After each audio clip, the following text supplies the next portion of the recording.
All right, how you doing? This is my fourth or fifth attempt at this video. I've been trying to condense it. I keep extending over, 18, 19, 20 minutes. And I know it's too long. It's too long for my likings, but just wanted to really put that message out there, just so you guys could see that this was a real story.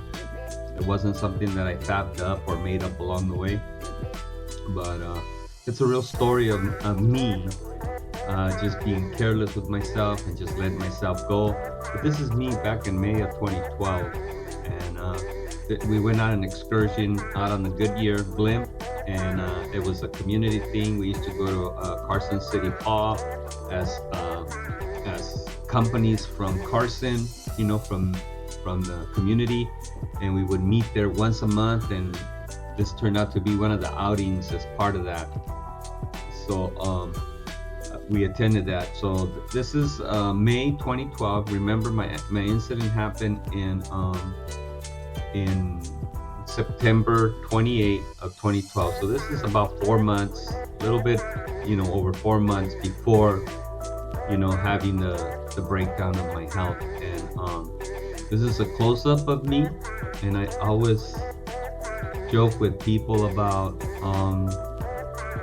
that the blimp is the one that says Goodyear on it, because you don't even realize when you're like this. You completely don't realize. I weighed myself, and I used to weigh about 25 to 230, and I was like, oh, that's a good weight, and maybe for a 6'5" guy, maybe for a 6'6" guy, but for a 5'5" guy, it's not good weight.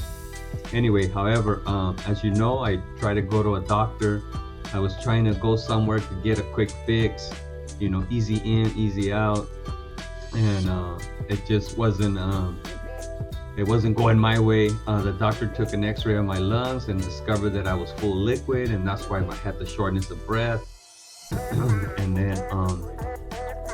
then I asked him for a prescription of water pills so I could get all the water out of my system. And he said no, that he was going to give me a prescription, but it was going to be to emergency room because I was in bad shape. So reluctantly, I decided to go. I didn't want my wife and my daughters to worry about me. So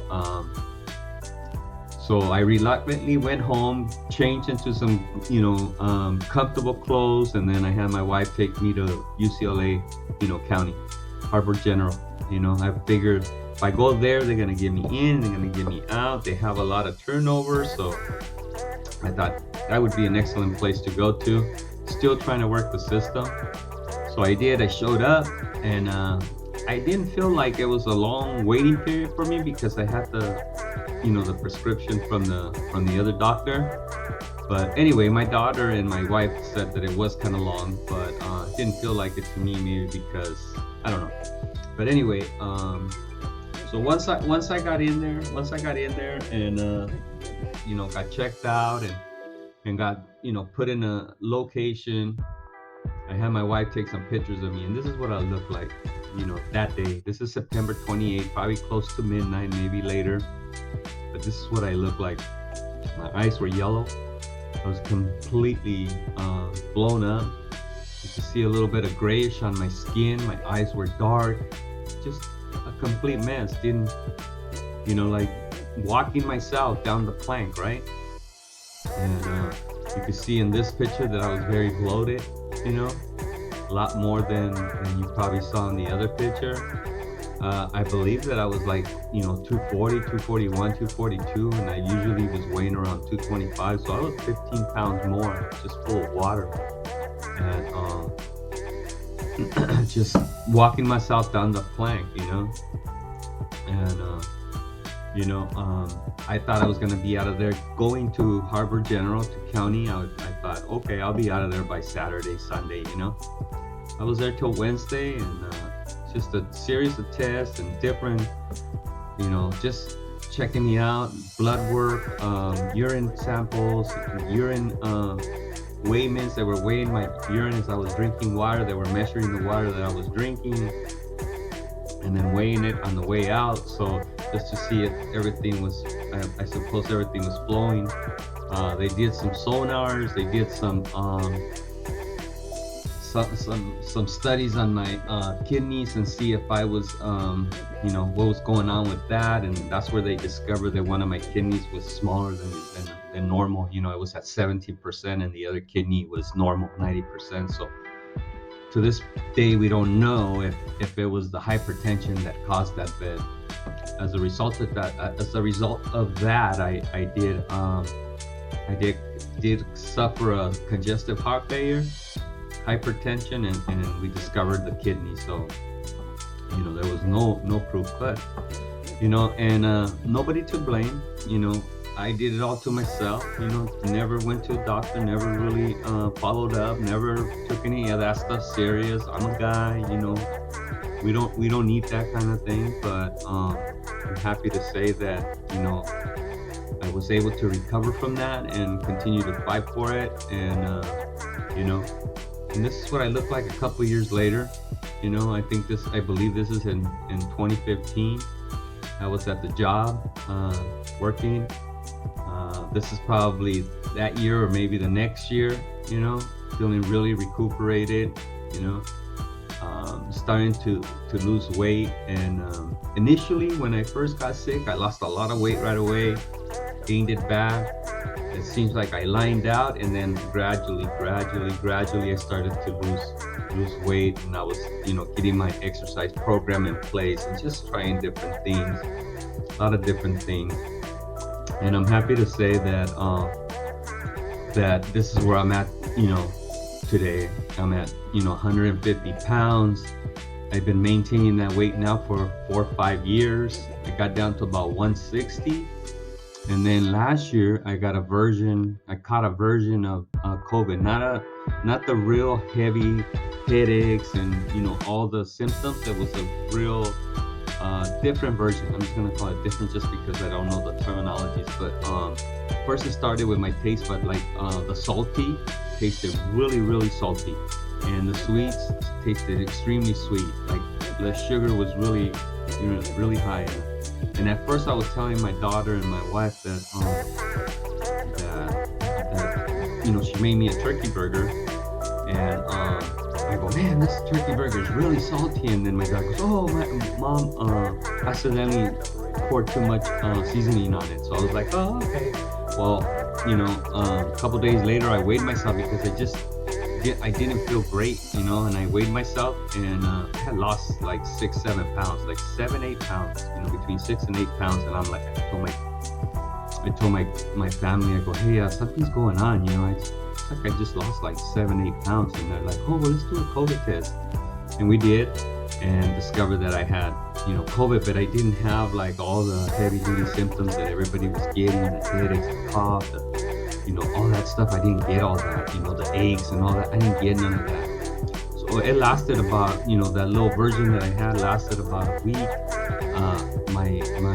My breathing was a little bit suspect, like a little heavy breathing, but I was able to get back into the routine of exercising slowly. I didn't quite go at it like where I was at, and it just faded. It just went away. So that was my story on that. But anyway, just happy to say that you got to go out there and as guys, I know that we're reluctant to go, and trust me that I've been that person. I've been there. I've been that guy where I would say, hey, don't go to the doctor because you'll come out worse than you would when you went in. Well, of course, if you don't check yourself, you never do, and feeling bad, you wait till you have an incident like me, and of course, you're gonna come out worse. But I would, there's a silver lining at the end of it if you start doing the things you're supposed to do your medication,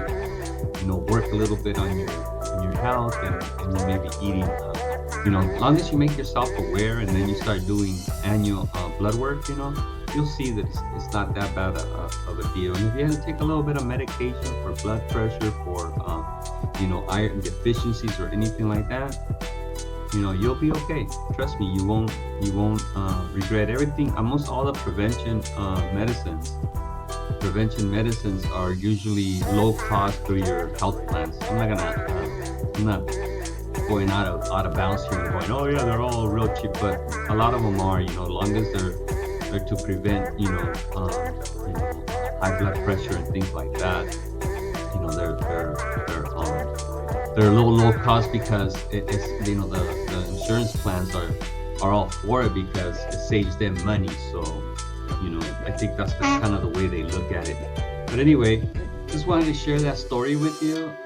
Just wanted you guys to see that it's a real story, that I came from a place that, man, I should have never let myself get there, but hey, it's all part of it. And I had nobody to blame but myself. I took me there and I had to get myself out. But I'm happy to say that I was able to do it. And trust me, the biggest procrastinator you're gonna meet, right here. I'm that guy that puts off everything till tomorrow, the next day, the following week, next month, on and on and on. But it's helped me and it's changed me a lot. And especially my health, I really look after it. I make sure I get a annual exam. I make sure I visit the doctor. I make sure that I do lab work, and pretty faithful to that. And I stay on my medicine. It's the biggest thing. I did it in the past and didn't take it serious. Started taking blood pressure medicine, and then I ran out. There was no more refills. I had to go see the doctor. I didn't want to do it, so I let it go. So it led me to this. Not to mention that I was drinking my beers and smoking my cigars and drinking my shots of Patron and so forth. I was having fun. I'm not gonna disguise it or anything. That was my way of having fun, but I had to stop. I always told myself that if I ever find myself with a illness or health incident or something like that, that I was gonna stop and do right by me. And luckily my daughter and my wife were there pushing me to make sure that I went through it, and it was a good outcome. But anyway, I wanted to share that with you guys and hope I reach a soul out there. All right, thanks.